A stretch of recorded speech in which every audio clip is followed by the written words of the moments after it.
it is, aren't they? Yeah. All right, 196. 196. Welcome to the Opinionated Benchwarmers Podcast, episode 196. Your Opinionated Benchwarmers are back to do what we do best, and that's discuss sports. As you can see, we got the whole gang here today. How y'all gentlemen feeling? Man, I'm good, man. I'm good. Week one. You know how it always feel like Christmas week one. I'm excited, bro. I'm ready to tackle it. I'm ready to get back into it to talk football, man. It's a good week, man. It's a good week. Yeah, no, I'm feeling good as well too, man. Had a good week one. Obviously for my team, I am feeling a little intimidated with Los having his arms out right now, but Got that's all this that's taco a meat. that's a whole nother thing. But besides that, man, everything is good on my end. I'm not gonna hold it. We can get into it, bro. And it's all good, man. Welcome back, Los, man. I told the listeners you doing some coaching, man. How you feeling about your team and everything, man? Man, I feel good. I mean, I feel we got to bounce back. We took a L this past weekend, but that's part of coaching. That's part of the sport. Sometimes you got to lose to Now understand. you're at a press conference now. You got to lose to understand. You got to lose to understand. So it's Uh, been fun, man, giving back to the kids. That's good stuff, man. Well, we appreciate all the listeners for coming back, man. Like we always say, man, follow us on Instagram and Twitter, _benchwarmers. And make sure that you subscribe to the YouTube, Opinionated Benchwarmers, and share it with a friend. Like the bell, get notified when we release this great content. We're going to jump right into it, like Los alluded to. Week one and the NFL is in the books. So we got some stuff to go through, some shockers, some contenders. We got to give our Super Bowl predictions. And then we got to flip it on the outside tomorrow. Waivers are going to go crazy for week one waivers. So we'll give some of our favorite waiver pickups for tomorrow. But gentlemen, man, week one overall, some thoughts to me. I thought week one was a really strong debut for the NFL season. There were a lot of good games that panned out and it was on the docket. Yeah, I mean, I couldn't agree more. Like it was electric, and I think even ending it out with that Sunday night game with the Bills and the Ravens, that was a game where you ended that Sunday with an exclamation mark, and it was fun. It was a fun week, I think it was a lot of scoring. And you know what? I'm gonna just do this because the Colts week one showing up. I'm gonna give my boys some love because the Colts really showed up week one, and that was their first win, opening day win since 2013, which is nuts. You know what I mean? It's 2025 here. That's over a decade, of not having a season opener win. So I just want to give a shout out to Ramon's team taking care of business in a dominant fashion, and Daniel Jones. You know what I mean? Daniel Jones played well. Where he was compared to people like Peyton. When you in the same sentence with Peyton, you know that he played well. So again, I always give Ramon a hard time about his coach. I want to give kudos where kudos is deserved. Yeah, I guess pretty much we can just go ahead and wrap up the pod at this point, Rob. If you want to go ahead and close us out, I think this has been enough right now that's been shared for the listeners. But like y'all said too, just week run reactions, it obviously was good for my Colts in the way that they showed up. But honestly, having NFL football back, I mean, it's nothing like it when you had that Sunday full of all those games and to see the competition, to see even a Monday night game. I feel like the Sunday and Monday night game has Yeah. some similar aspects to kind of what happened towards the end of the games and seeing the comebacks that happen.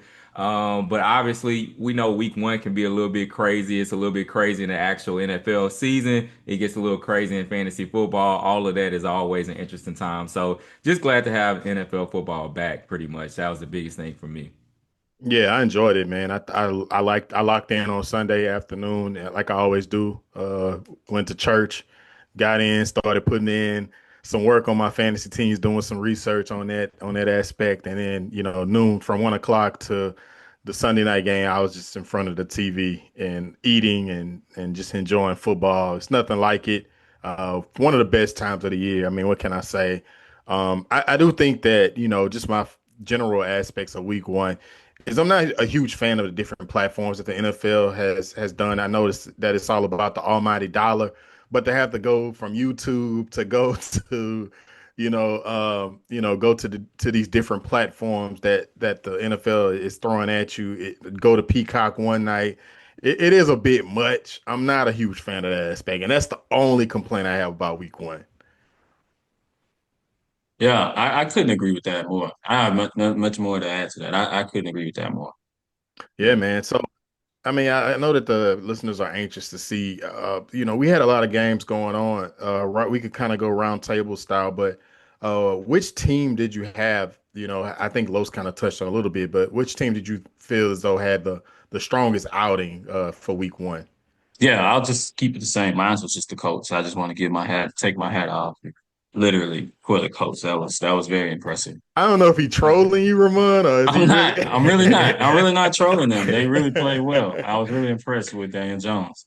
I mean, Yeah, I think you got to pump the brakes a little bit. I mean, we do a pick 'em, we're in a pick 'em pool. None of us had the Colts winning this game, exactly uh, my point. but I will say that the Dolphins they're discombobulated right now. But I will say the Colts defense was pretty strong. Yeah. But then Tyreek Hill is not really, what I mean. Yeah. So I think it I don't says know. It more. kind I of think coming off like sound like a little bit of a Right. hater, just a little right, bit, right, just a right. I little think bit, I will just a say little bit. this. I will say this, and I'll let Ramon respond. But I do think that I think that game said more about how bad the Dolphins are and how discombobulated they are, rather than the coach. But y'all do get Yeah. credit because y'all Yeah. executed. Yeah, I think that ultimately with it, I think that maybe it's getting mixed up with what Los is saying. I don't think that Los is necessarily coming out and saying, oh, the Colts are this dominant team, or the Colts are Right. the team that he leaves week one thinking is the best team or something like that. I think that he's honestly just saying that he's impressed by the win. So like being impressed as opposed to how much belief you have in a team, I think is the two different things Yeah. there. So it's Yeah. it's pretty much. I think I correct me if I'm wrong though, but I think that that's what you're pretty much saying, right, No, Los? you hit it. You hitting it. You Yep. hitting it. And I think again, it's more so. I think kudos to Daniel Jones. He was a cast off from the Giants, right? He was the second thought. He started this offseason as the backup to Anthony Richardson. He then won that job in camp, where again, a lot of that was frowned upon. People saying, "Oh, they already quitting on Anthony Richardson." And for him to come out there week one, no matter who the opponent is, and show up and show out, I think I just want to Yeah. again give kudos to that for him showing up, for him Yeah. putting his team in a position to Very, win very, and to very dominate that impressive. game. Yeah. Very Yeah. Yeah, impressive. Yeah. And I think too, we don't have to wait long to see if the Colts are for real because they got the Broncos next week, and we know the Broncos defense is solid. But I will point out one of our fantasy favorite guys that we liked a lot. But that was Tyler Warren. All the reports in camp mm, said that he was a mm, magnet to the targets. He had what, 9 targets? I'm Yeah. looking at mm, mm. and caught 7 balls for 76 yards. So I mean, Tyler Warren is for real, and I think that if you drafted him, I think you got to steal. I was able to get one share of him, but Tyler Warren, I mean, he's a dog. He's gonna be a Yeah. dog, and I don't think that's coincidence. But how about the revival of Michael Pittman as well? You know Yeah, what I'm saying? Like, we I left him to think die. right, right, and I think we talked about this. I think a couple of episodes ago where I was like, Colts now have a good quarterback, and I was like, wait, not a good quarterback. I mean, A serviceable, somebody that competent, can. yeah, Yeah. Right, we talked yeah, about this, and that's what I mean by that. Somebody that can get them the ball on time. You know what I mean? And Daniel Jones shown that he can do that and move the chain. Yeah. So well, again, it's only 1 week. I'm not gonna go Right. crazy, but I just want to again him show up. And Well, I'll say this. I say this for the long time listeners. We've been doing this for years. I guarantee you, we could clock it. This is probably in podcast history the longest we ever talked about the Colts. Go yeah. ahead, Ramon. Easily. No, 100%. It definitely is a record with that. It's crazy because I'll probably be the one to actually switch gears on it. But just right quick, I was talking to somebody, especially feedback on it, and I was transparent really about our weapons. I think that we have solid weapons. I don't think that we have elite weapons. I think that we have Yeah. good weapons over there. But when you have a quarterback that can get them the ball and you have a bright offensive mind in Shane Steichen, I think that sometimes he doesn't get enough credit. This is a guy that had us within really a reception of making it to the playoffs 2 years ago with Gardner Minshew as his starting quarterback. So he is a guy that consistently elevates guys, elevates quarterbacks. And so I think that that's something that you'll kind of continue to see. I'm not here to shout the rooftops and say Super Bowl favorites or anything like that. I'm not a homer in that degree. I'm gonna call my team for what it is, but I do think that the defense was also impressive as well too. That it wasn't talked about or mentioned enough. at the end of the day, whether the Dolphins are discombobulated or not, they still have talent over there. And so to hold that team to 8 points, I think was something that even we got to give hats off to the defense as well. I know you weren't But gonna let me get away with that, calling your yeah, team discombobulated. yeah, but but also too, I will kind of shift gears in another team that really impressed me. It is a team that really I predicted to win their division in the Green Bay Packers. I think that in week one, the win that they had over the Detroit Lions, this is a Lions team that won their division last year. A Lions team that I think set their record in franchise history for the most wins. And we did talk about the fact that, when you get into a place where now you're replacing coordinators, that your guys have moved on, that's a little bit more difficult. And so we got to see a little bit of life after that. But seeing the way in which, the offense came out, it seemed like Jordan Love, even in what we've said in times past, has just really kind of settled in as being the guy he to me is. I won't say he's an elite guy, but he definitely is a good starting quarterback in this league. And I think that I was impressed with him on both sides of the ball. Even got to see Micah Parsons get after the quarterback a bit as well too. So they were another team that kind of stuck out to me as a bright spot because the Lions were a top end team last year and they were completely in control of that game. Yeah, I Yeah, have to I'm agree. Oh, go ahead. yeah, My bad. 1, 2, 3. 1, 2, 3. Like, go ahead, bro. Go ahead, man. Go No, ahead. but I was gonna just piggyback off of that, and just talking about Jordan Love. I haven't been a strong Jordan Love believer since he came into the league, but definitely he's the guy. I mean, I think that this is another you know obvious example of the Packers being able to develop a quarterback, which so many franchises, even the one behind me, as you see the Florida League, is like that. We don't develop anybody. We haven't developed anybody, and it's a lot of franchises that could say that. And here we go. We go from Brett Favre to Aaron Rodgers to Jordan Love, all quarterbacks that had to wait their turn. But also I'll spin off on that too. When you look at the Lions and expected them to decline a little bit. When your defense coordinator is ends up a head coach, and then you lose Ben Johnson, your offense coordinator, to the Chicago Bears. I mean, you kind of expect a decline, and you saw it. I mean, they just looked like a team that just wasn't as sharp as they once was. The play calling wasn't as consistent as it has been in the past that we've been used to for the past couple of years. So it's really interesting. I'm kind of regretting. I don't know who I picked for our division winners for that one, but I think I picked the Lions to win that No, division. I thought you took the Vikings on that Oh, I one. took the Vikings. Took the Okay. Vikings. Yeah. And I mean, after that showing, I'm not really feeling that confident anymore about it because the Packers now they got Michael Parsons as he continued to get healthy. They're gonna be a monster, man. Yeah, I agree with you, man. The Packers impressive from just a roster standpoint.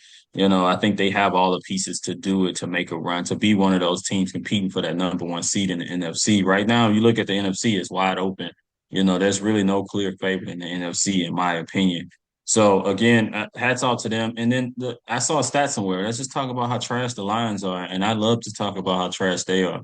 And I mean, I saw a What you stat got against somewhere the where Lions? Right. Jared Goff was 0 and Oh, 19 and 1, and he's not won any games outside of being with Ben Johnson and Sean McVay.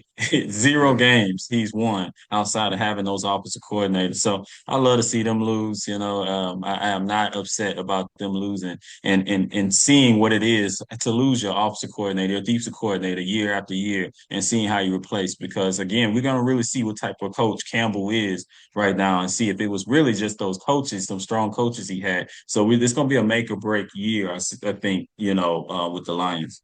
And I think it's the perfect segue there. I agree with you there, brother. But my most impressive performance of teams would be two of them, and that they ironically were in the same game, and that's the Pittsburgh Steelers and the New York Jets. I mean, when you look at the Pittsburgh Steelers, you're looking at Aaron Rodgers and how poor of a season he had last year. He looked a shell of himself last year for one reason or another. But you see him come out and look pretty strong. He threw for I say 4.5 touchdowns. I mean 3.5 because that touchdown pass to Jonnu Smith, that's a handoff to me. That's BS. But we'll say 4 touchdowns officially on the stat sheet and to throw for 244 yards and be efficient. But the balance that they have, he's not throwing the ball 40 times. He threw it 30. And I think that the Pittsburgh Steelers, they looking pretty good, man. And they finally got a quarterback, which they've been missing for a while. I mean, how about him unlocking Calvin Austin? I lost my patience with him in my dynasty league a couple of years ago by letting him go. But Calvin Austin is the type of receiver that he like, kind of like a Randall Cobb, just a speedster guy that can get down the field. But I was impressed by them. And then the Jets on the opposite side, you had questions about whether Justin Fields could be the guy. And he looked darn good there. He was very efficient, 17 for 22. And not only that is you saw Brees Hall. Okay, this is going to be Braylon Allen. I said on this podcast, I thought Braylon Allen was going to have a larger role, but you see Brees Hall looking like himself. And Garrett Wilson, lastly, I mean, targeted 9 times, 7 catches, 95 yards. He looked like himself. I mean, those are the teams that I was most impressed by, and most. I thought that this was going to be a low scoring game, but these offenses were rolling. Maybe it's a conviction of their defenses, but we'll see. But so far, those are my teams that I'm impressed with. I'm so happy I got a lot of shares of Justin Fields this year in fantasy. Yeah, no, I think too, you gotta look at it too from a standpoint of both of those quarterbacks was motivated and prove something to the other side, right? Because you had the Steelers who quit on Justin Fields and you had the Jets that quit on Aaron Rodgers, right? And you even heard it in the press conference where Aaron Rodgers was like, I have people in that organization that probably thought I couldn't play football no more. Today I wanted to show them that I can still sling it. And he showed it, with those 4 touchdowns, with commanding and, winning that close game. Again, it was a great game. I think the Jets are going to be okay. I think Aaron Glenn had that team ready to go. It's just, again, I think it was a situation where they just ran out of time. I think, again, I couldn't agree more. I was impressed with both teams. I'm really glad Justin Fields getting his opportunity to start where he could be the guy. And, I feel like he has a coach that believes in him. I think that's always been the situation before where he's been in a situation, whether it was the Bears or whether it was the Steelers, where he kind of been looking over his shoulder. I don't think he has to do that with the Jets, and he showed up and showed out. Yeah, no, I mean, I think that you pretty much said it. I'm trying to remember. Correct me if I'm wrong, but I know obviously both of them went to Ohio State, but didn't Garrett Wilson and Justin Field overlap for like a year or two over Yeah, there Yeah, at they Ohio played yeah, State? they together. did. They Or they Yeah, played played together. together in Ohio State. yeah, So you seeing that connection and that to instantly flow in that way, and like y'all already talked about too, seeing Brees Hall come to life. If you can have that kind of trio already within that offense, if you can rely on that backfield like that, and you have Justin Fields being relatively comfortable with having a true wide receiver one over there, I think that they could be kind of cooking with something to continue to allow that to build. And I think that what we've seen over the last couple of years as well too is that we've rushed so many things. We've had podcasts talking about, us rushing these quarterbacks and they got to cook from day one. Sometimes it takes people a little bit of time before they get to that Just a little right bit. point. They need that right place, that right system. We've even seen it with Baker Mayfield. He needed to land in the right spot before he's become a consistent QB. And so now I think that with Justin Fields, maybe this is the situation to be able to unlock him. Now, I don't want to overreact just to week one. Oh, week one, right? We want to continue to see it, It's, but yeah, I mean, it was a good sign so far. no, I'll say yeah, this quickly. I am upset with myself. I am upset with myself because I fell into that offseason hype of Brees Hall's going to be splitting with 3 guys and all that. I passed on him multiple times in drafts yeah, because I fell into that hype, and I should know my root. The talent's going to always rise to the Yeah, top. No matter yeah. what, during the game, the coaches they can say what they want Look what happened in beforehand. Jacksonville. The talent is going to rise to the top. yeah. You know what I mean? And so I passed on him for just other guys that I normally would. I should have just took him, Yeah. and it's just a lesson for the listeners. It's a lesson for all 3 of us. It's just that off-season talk about, oh, it's going to be 3 guys and all that stuff. The talent is going to rise to the top no matter what.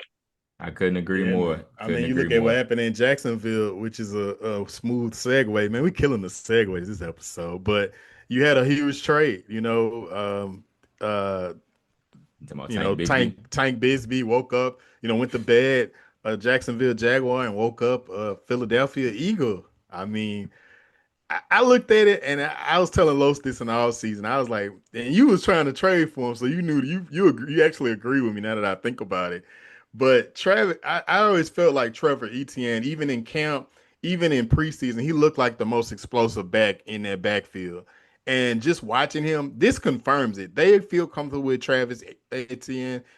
Trevor Etienne, and Travis, you then said right. Travis Travis Etienne. Etienne. I get him now that his brother stepped into the Yeah. scene enough to trip me up. But you know, just having him and Tootin, they feel comfortable with that backfield. And their offense, man, they offense look pretty good. Travis Lawrence looked pretty good. Like, once Hunter gets his, gets himself together, he's gonna be good. BT, we already know who he is. And then, I like Brenton Strange as well. But what does y'all think that says? What do you think that the Jacksonville organization is saying by letting Tank go? I think you said it. I think you nailed it. I think they saw like, hey, week one, we still got our guy.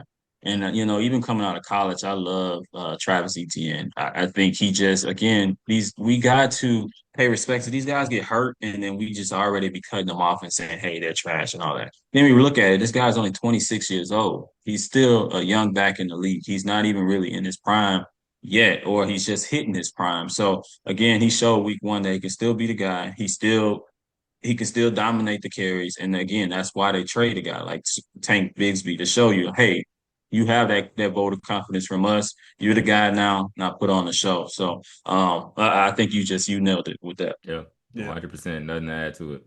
So we can kind of talk about some fantasy implications, but it mirrors real life, right? And we can get into who had the most impressive performance in your opinion. I can kick it off. I think that the Ravens and the Bills game, which we'll get into in a moment, but I think they had a ton of impressive performances.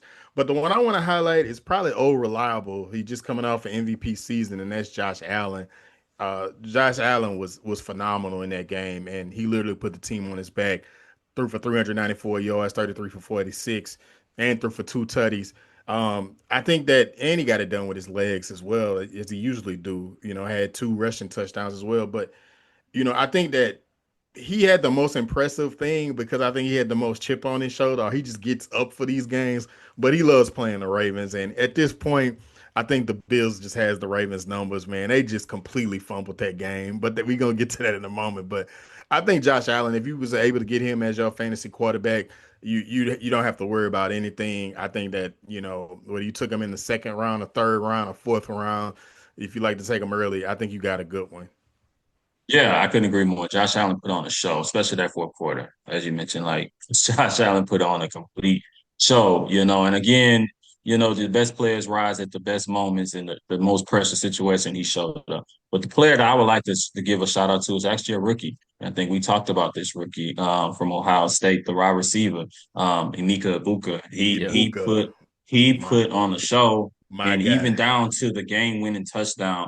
You guys gotta look it up. The listeners gotta look it up. Where he went in the huddle and called his route and said, "Hey, I'm calling game right now." As a rookie in Yeah. game one, your first real He the game as a one, bro. rookie, and you go in the huddle and you say you're gonna run a post and this is gonna be the game winner. You talk about Yeah. the I'm guts just to do mad. that. I'm mad. I only got him on one fantasy team. I'm in 8 leagues and only got one And piece of him.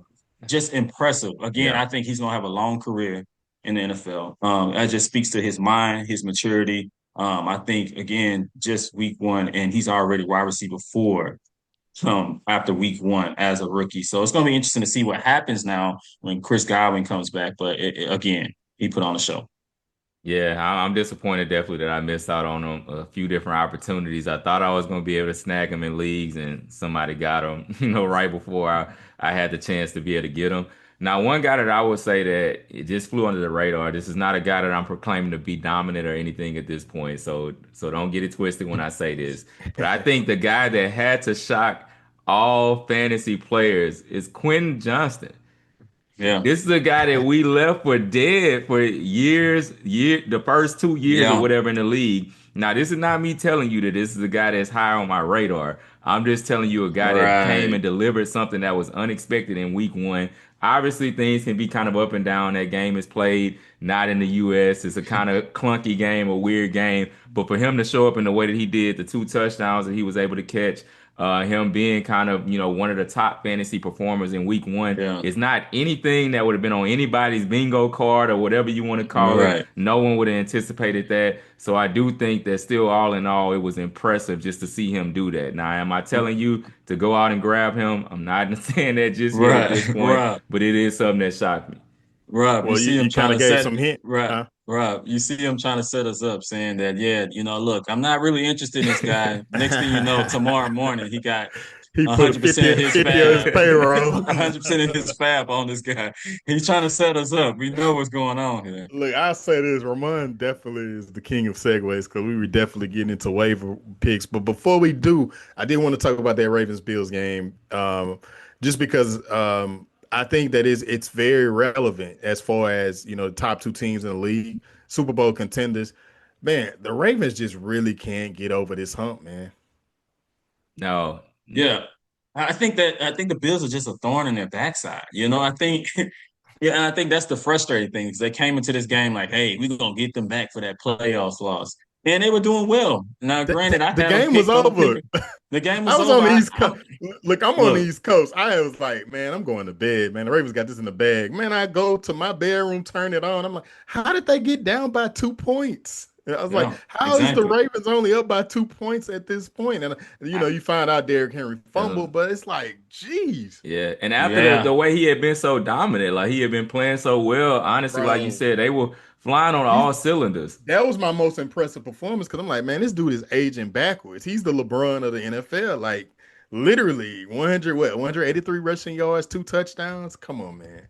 He almost yeah, got my top performer, but he fumbled, so I That can't fumble give him changed that. yeah. everything. Can't give it, change everything. Yeah, I agree. Yeah, but that we'll keep a close eye out on that. But as we get into waiver pickups, as most waivers go through on a Wednesday. We have some to get into. So we'll just go round table style of some of our waiver wire pickups. We don't have to drown them with them. Maybe we just do our favorite one.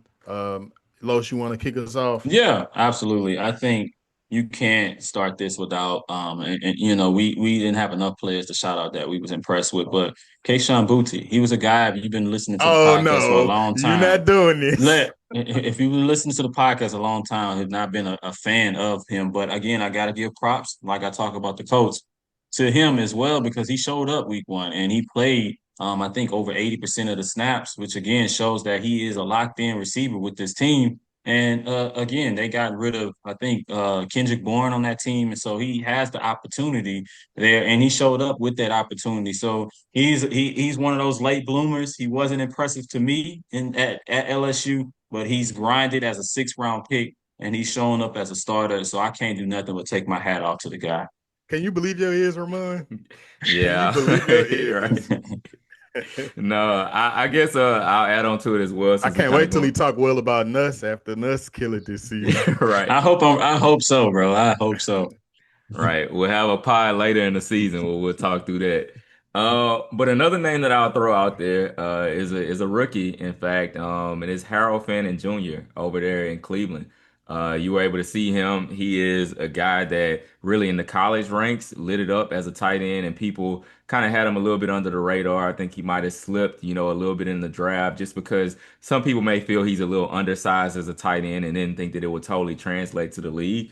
But I think you saw week one, 7 receptions for 63 yards on 9 targets. Obviously, within that offense, I don't think that you have really a ton of weapons to take targets away. So I think that he is a guy that's going to remain within that passing game. And tight end is a position where you're always looking for something. If you haven't gotten one of Yeah, the elite guys, you're always looking for somebody that you can kind of get a little bit on the cheap as a tight end, potentially stream a guy there. And I think that he is somebody that, you may want to take a look at.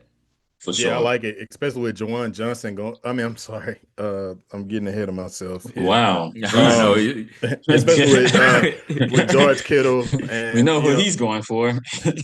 nah, but with George Kittle and I think it was another tight end that went down, right? George Kittle and who else am I not thinking about? uh, I just know George Kittle went down. I know Ingram got nicked up a little bit, I think. Yeah, Yeah, maybe Ingram I'm did thinking get. about him. But these are two guys you had, especially Quick Kittle. A lot of guys was taking Kittle early on because he was one of those guys that his value was really nice. So I Ramon mean, just shouted him out last week, I think, on the pod, yeah, or a couple weeks right, ago. right. So if you got Kittle down, Fanning and I gave it away. Jawan Johnson, who seems to be a security blanket for Rattler, I definitely would try to grab those guys on the waiver. But my guy, I think, is Calvin Austin. I've been a fan of him since he came out of Pitt. It seems like Aaron Rodgers really likes him, And I feel like the target is no mistake. I feel like Calvin Austin will be wide receiver 2 this year to Mm, DK Metcalf. That's how he looked this past Sunday. So I'm trying to jump on the waivers if he's there, which he probably will be. yeah. And I'll jump on that quick. I'll just let you But know right quick. In a dynasty league, he is on my roster. So if you're interested in Calvin Austin, just I come got a, see I me. got a, I got a hot fire fourth round pick for him. But Cool. let's switch gears here. We didn't give our Super Bowl picks. We did give our picks to win the divisions, which you can find on our social media, _benchwarmers. Check it out. All our predictions, comment, see if you agree or not. Shameless plug. But who you guys Super Bowl winners is this year? I will go first because I said this on a previous podcast. I feel like the Ravens is gonna win this year, despite that loss in game one. It's the loss to get them together. They're just too talented of a roster. I think Lamar Jackson is long due for one. So I'm riding with the Ravens until the wheels fall off. I think that they'll be the Super Bowl favorite this year.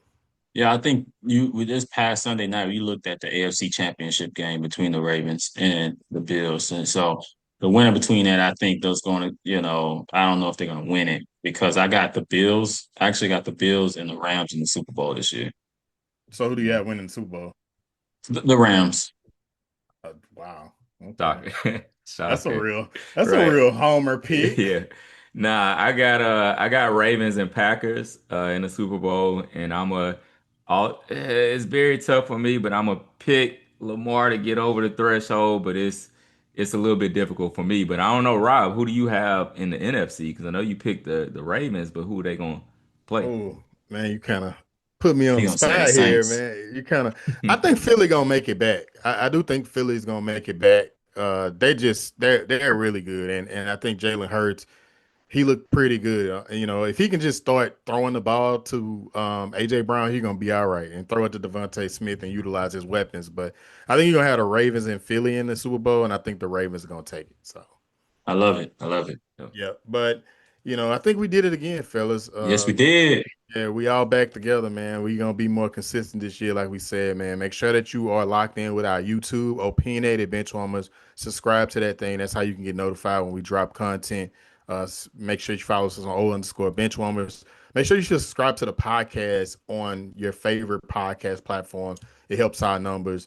Yeah, And just show love, man. If you disagree, comment on the video. Like, let us know how you feel about certain things.